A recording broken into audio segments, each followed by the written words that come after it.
comment une armée à bout de souffle a écrasé un ennemi 6 fois plus nombreux. Allez, c'est parti.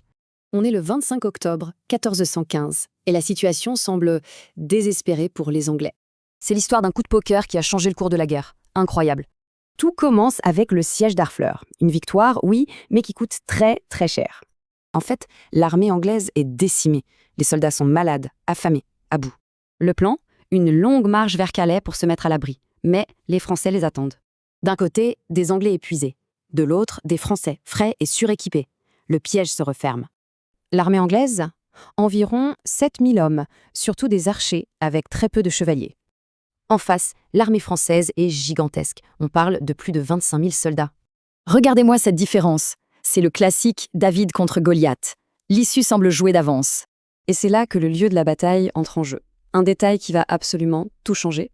Alors, comment le miracle a-t-il eu lieu? Grâce à 3 choses, le terrain, l'arme et l'erreur. D'abord, le terrain. Une pluie battante a transformé le champ en un immense bourbier. Ensuite, l'arme secrète des Anglais, leur arc-long, une véritable mitrailleuse de l'époque. Et enfin, l'erreur fatale des Français. Les chevaliers chargent, mais s'embourbent et s'épuisent. Petite anecdote folle, on disait que les Français coupaient les doigts des archers capturés. Et là, coup de théâtre, les archers, sans flèches, sortent haches et épées et chargent à pied.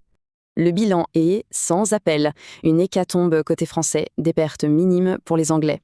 En une seule journée, la France perd une grande partie de sa noblesse, un désastre national. Tout résumé, débarquement en août, siège difficile, retraite bloquée et la victoire d'Azincourt. Cette bataille a vraiment tout changé. Elle a redonné un moral d'acier aux Anglais pour des années. Voilà pour l'incroyable histoire d'Azincourt. Une autre bataille à raconter? Proposez-la en commentaire.